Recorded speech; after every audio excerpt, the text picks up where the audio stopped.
It's the Regular Expressions podcast. Join Noah Heldman and Ben Griswold as they talk about technology, consulting, and life. In episode 16, Noah and Ben talk about the consultant's dilemma, which is knowing how and when to say no to the wrong work. It's your old pal Rachel, and I have a dilemma too. I can't say no to cookies. And because I'm just an AI, you know what I mean. Third-party cookies, session cookies, persistent cookies, secure cookies. I love them all.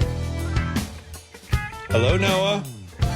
Hi, Ben. I just pointed at you so you would know to say hi first. That's going to be visible on the YouTube, but the people on the podcast just listening, they'll have no idea. They would have had no idea, but now they do. And I realized I was super loud when I said hi. My excitement for this afternoon is just way, way up there. It's an 11, as hilarious musician movies say. Hey, so yes, open question for you. So we're new to owning our own consulting firms. Yes. So what would it take for you to say no to a prospective client? Say, nope, don't want your work.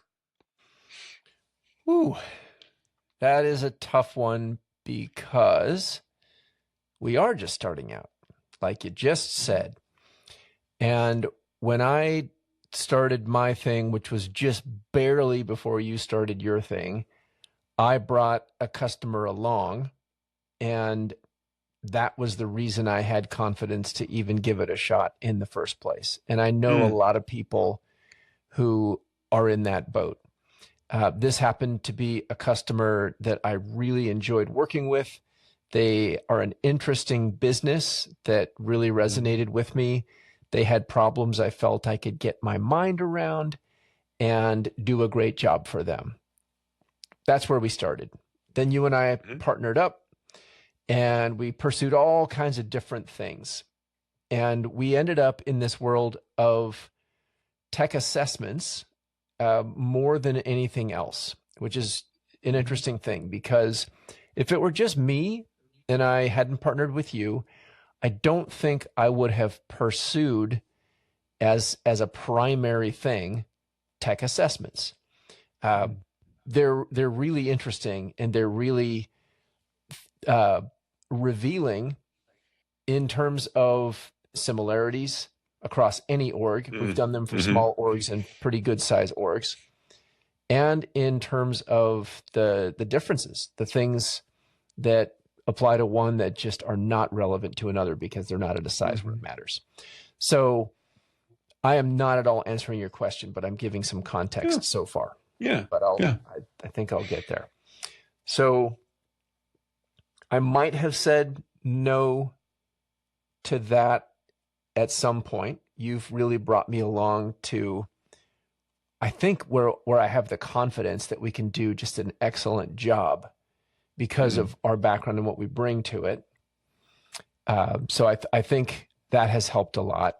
But really, I think what you're getting at is, when is it just, I'm not going to do this work. I could make money from it, but I'm just not going to do it. And where I'd like to go with that is, it's a toxic environment is probably the number one thing. It's hard to know that right out of the gate. I think you and I have developed some really strong instincts. We see some red flags maybe early on, or even in an initial meeting, that makes us feel like this is going to be way too challenging to be worthwhile. We're not in a position to turn down work yet. But as we build out our pipelines and start to get some better and more consistent experience under our belt as new business owners, that's the first thing I would look for, just signs of toxicity. How about you? That's great. And you're right. You don't really pick up on that unless word of mouth, somebody says, hey, by the way, this company's super toxic. But you're likely going to be in there for a bit, recognizing that, realizing it just makes you feel gross, and maybe you don't pick up the continued work. right? So that's a Right. bit of just not accepting that new gig from said company. Yeah, that's definitely up there for me. I'd say that just that's going to weigh on mental health. It Yes. likely for me, it's going to weigh on my physical health. I kind of feel a lot of stress and anxiety physically, and then I avoid those good things in my life, like moving my body and eating well and all of that stuff. Oh, Mm-hmm. yeah, that's something I'm always like on guard about now. So I could see where it's just not a fit in that regard. What you mentioned about the the work itself, like there's certainly things that we enjoy doing and we know we're really capable in doing. I know you like to lean into like the tech, like get your hands dirty as a really strong architect, but hands-on architect. Exactly. If you just use those hands for writing documentation and PowerPoint decks, I don't think that you'd feel whole. And so there needs to be a balance there. And maybe it's yes, let's let's do this type of work to, make money, probably, build out our brand a little bit, like we're capable of doing it. But maybe for you, that would be complementary work where the big work was actually the, strategy right to the delivery aspect of things, or, POC for this big idea and starting to make it happen. Oh, yeah, I see that as a certainly a reason to, if not, avoid the work or just reject it entirely, just give some hesitation. Like just, yeah, take a beat and think it through. Is this right for us right now? Yeah. Yep. And then the right now is a really huge factor because Mhm. we need that consistency. So we will take on things that now that we might not in a year from now when Mhm. we hopefully things are going gangbusters. But you called out just the making sure you're taking care of yourself, moving, eating right. The burnout is definitely real, and it's different than saying no to the wrong kind of work, like a toxic environment or a client you just don't really believe in what they're doing for whatever reason. You don't want to be associated with it. It's how much can you take on and be fair to yourself and be fair to your customers. And we're in a situation right now where we're quite busy, and it's manageable. But if one other significant contract hit today, Right. I think you and I would be having a burnout conversation and really taking seriously what it means to successfully deliver for our customers and for ourselves. It's really important. Yeah. Because, the truth is there's sometimes you just can't take it on, right? There's only so many hours in the day. You know that you're not going to be able to provide the value that you want to for that customer. And you hope you can pick it up down the road, but it just doesn't align with, just right now, as you said. Um, there's just a bit about the assessments that you mentioned. And I wonder if there's something where, our brand is that the brand that we want to bring, right? Lean consulting and assessments, strategy assessments first and foremost, or do you want to build out the brand and all the case studies and everything that go with it to be more rounded? And because we are very leaning towards the, agile transformation and technical assessment work, does that kind of sort of plug us into the far left, the left side of things, which I can't just believe I said far left. Oh, Yeah, great. shifting left. Yes. Yes, now we've got a whole different podcast, don't we? Uh, Yes. Well, we you talked about being starter and a finisher. So I'm far left as a starter. You're far right as a finisher. So there you go. Now we've locked ourselves in. Now we've locked ourselves in. Yeah. No, I think it's really interesting because the customer I brought in had some hands-on technical challenges they needed to solve, a variety, Sure. from moving things to the cloud to custom coding, to tech strategy, and figuring out where are they, where do they need to be. So it turned into an assessment because they really need to reinvent everything.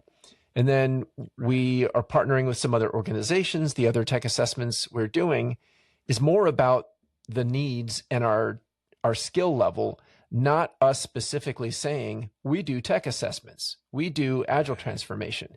It's been much more organic. And I think if the next customer that came to us said, we want you to code up this thing, it's an AI chatbot and it does this and it integrates with this, we would do it. And as long as they want to pay our rates, then it's the thing we would do.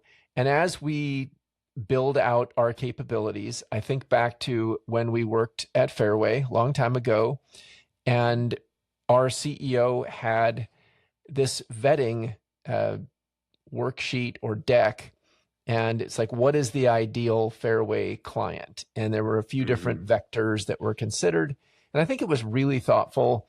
And that kind of informs how I think about it today. And it covered some of the things we're talking about. What does that client fit look like? Are they likely to be toxic? Are they in the right industry? Do they have the right values and culture? So there were some interesting things that I think we still bring. And we're just so early stages that we can't really turn a lot away as we've discussed. So yeah, it's kind of interesting. Do you think ego ever plays a part in this? Like here's this client, here's their problem. They've had it for 100 years. And like in your head, it's like, we can fix this.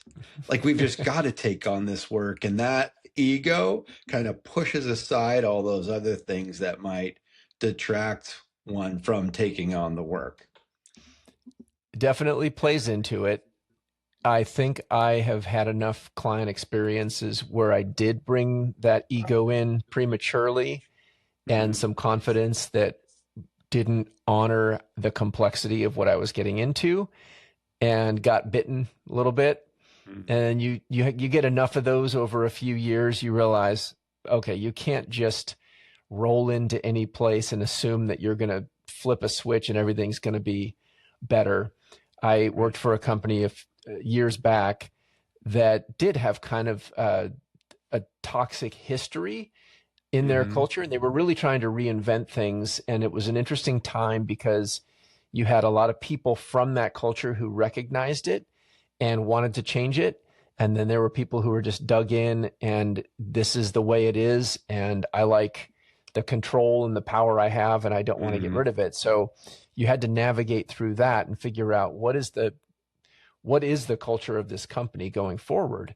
And I think as a consultant, seeing that from the outside, that would have been a really tricky environment to come into and try to fix. But at the same time, if you bring that ego to it, like you're saying, but it's the right level and it's not arrogance, it's just confidence. It's like, okay, I've seen enough of this before that I can at least have conversations with the right people to see if it's even possible to make a dent in this. And I think of one of our upcoming podcast guests, hint, hint, not going to give it away, who is an expert in organizational change management, taught me a lot about what that means and how you really have to step back and survey everything that's happening before you can come in and make any opinion and try to drive a company in a different direction. So. I have a hypothetical for you. All right. So let's say that this is a customer that you put a very long pursuit. You put hours and hours into it. You mentioned recently of this grind towards the holidays a few years ago, like never working harder, trying to, follow up on multiple opportunities, right? Just exhausted, like all this time and effort. And let's say at the end of this time period, you're like, boy, this really isn't what we're into. So I'm talking about, sunk costs, basically. So like after all of that work, does it matter if it's a fit? Do you still just go in and do the work? Could you turn away from it at that point? Yeah, it is a really interesting question because I am an optimist. I do want to just make things work even when there's challenges. That has been to my detriment in some cases, but I also think it's a unique perspective and maybe superpower, if I want to overblow it a little bit, that I can bring to situations where they might not find other partners who are willing to just look at the fact that there is a lot of good, and then there's a lot that's just getting in the way of taking advantage of that good. So I also don't mind the sunk costs. I think there are situations where even if I'd invested a lot of time, I recognize the sunk cost fallacy. And I think even if it hurts for a little bit, I think I have the ability to just say, man, we did invest a lot of time in that, but it doesn't make sense to go forward with it. And I'd be okay with it. Mm-hmm. Yeah. I mean, that's part of the reason why you're doing that work. It's not only to impress the client and get the work, it's also to firm things up for yourself and the company. Right. So yeah, it's not really lost. It's just a bummer that there isn't any money or value put on the other side of it. Yeah. I can't think of a case where that's happened with me, honestly. So hence the hypothetical. The other one I think about is just the values, right? I've never had a situation where the company was endorsing something that I didn't endorse. It's not like I was working for Pepsi and, Coca-Cola was the prospect, right? But the closest is, and this one I don't have issues with, and that's why I did it, like working for a casino or doing work for a casino. Okay. That's about the closest. I know of some people that have turned down some work because, kind of like ethically, they weren't into the company that they were working for. I don't recall a case. Have you ever had that? There was a situation where I was working on a contact tracing app during COVID, and I was putting a team together to build this. It was obviously very urgent. We put a 12-person team together, all hands on deck. And one of the people that I wanted to bring onto the team just politely declined and said they were not willing to participate in something that was collecting this level of personal information, even if it was protected as PII, PHI. They just weren't comfortable. And I totally respected that when we found somebody else. So I get it. People have their limits, and they're, unless they are completely out of bounds and unjustified, I respect it. And yeah, we just moved on. No worries. Yeah. I have one for you, I think. Okay, do it. I think. So we were talking a little bit about when I write a lot of documentation, that's maybe less exciting than being hands-on on the architecture and the coding side. Sure. And I think back again to the Fairway days when I shifted my role from more of an architect to what we dubbed the business solution architecture group, led that group. And what it involved was primarily writing statements of work and responding to RFPs. And to your point about the sunk cost and feeling like, do you want to drop it? That was the most rejection I've ever dealt with in a role because you're responding to things that don't have a high likelihood of hitting. The crazy thing is, in the early days, we had an insanely high hit rate.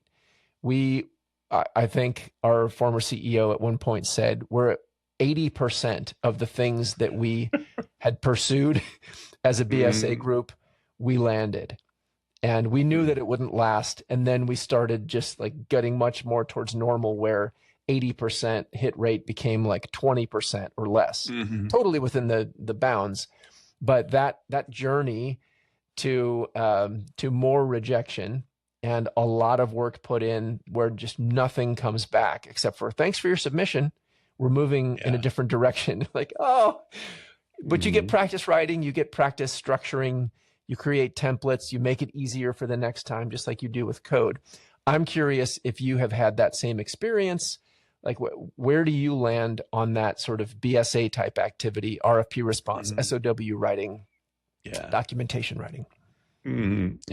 I don't think I'm unusual, but I just love building stuff. Like it doesn't matter if it's through code or it's through words. Like it's just, I just love putting time and energy into something and seeing what that end result is. Like, and I think I like the process as much as I like the end point. So yeah, it almost doesn't matter what that outcome is or result. Like, did this thing get me more work? Right? I can almost separate it. It's like, wow, job well done. This is amazing.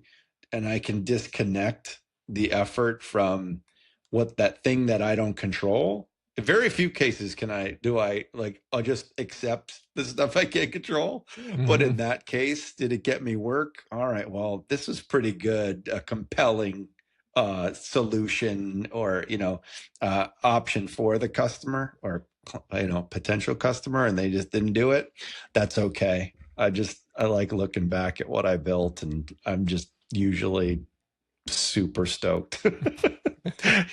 Yeah. That's I don't even awesome. think of it. Yeah. And with most of the stuff we do too, it's often recyclable to some extent, right? You find that, oh, there's a pattern here. There's a pattern in the way that we document or we pitch or we code, right? All of these things, like it's not new, right? You continue to learn and tweak as you go. So it's really not lost time in the long run. Yep. It's interesting. You reminded me of the one of my favorite stories from the trenches related to saying no to the wrong work, which was kind of our topic here. We had many years ago, we had a customer who on the surface seemed very, very engaged. There were no warning signs early on. They had a custom software development project they wanted to do kind of from the ground up, but we didn't know this right out of the gate.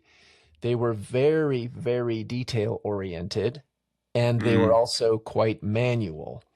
So we did the mistake that we learned years later of putting in the statement of work a very detailed estimate breakdown. This was one of those things where my ego got the better of me because I really took pride in laying out sometimes 1,000 line item estimate down to the quarter hour. And we learned later, it's never something you should send to the customer because of the story I'm about to tell. It's great to do that level of detailed work and then roll it up into something that summarizes it. Sure, that's fine. But man, we wanted to have those 30-page SOWs with 1,000 line items. So we sent this over to them, got the contract signed, started doing the work, and like consultants do, we sent in our timesheets at the end of the week. And I don't know if it was the first week or the second week, maybe after the first sprint, and we were doing that first review. We went to their office, and they had printed out for everybody a copy of the Jira tickets and their time and their status and our timesheets.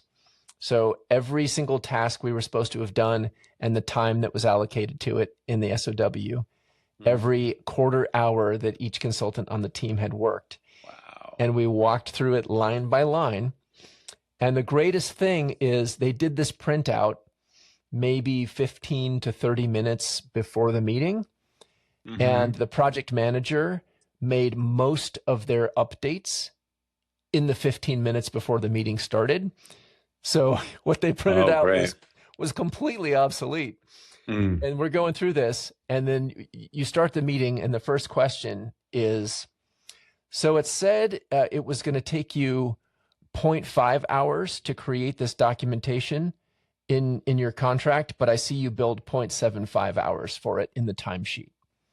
That was the moment we knew this is a client we need to say no to for any ongoing work. Oh, shoot. And they proceeded to go down line item by line item, anywhere there was a mismatch. So Ooh. don't ever do that, consultants. Mhm. That's a good tip. That's a really good tip. Yeah, that's I think that's a topic for another day. Is in consulting, right? It's all about billability in a lot of ways, right?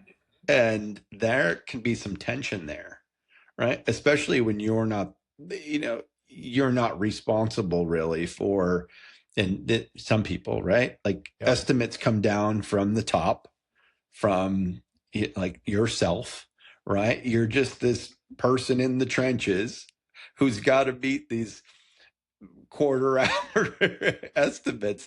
Yeah. There's a lot of pressure and stress around that. I think we should talk about that in a later episode. Just see that tension between the estimates and the actuals, and who's looking at the data and how important it is, and then maybe even how a lot of engineers try to trick that stuff out.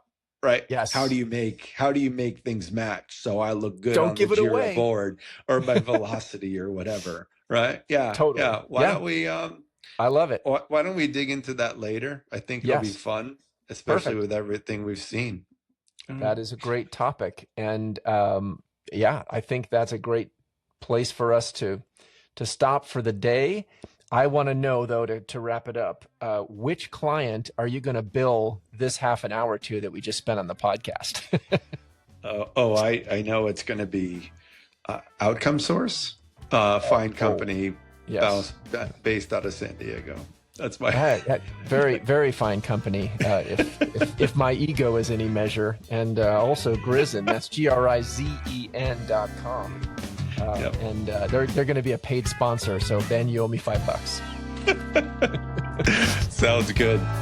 Thanks for chatting. Yep. Talk to you soon.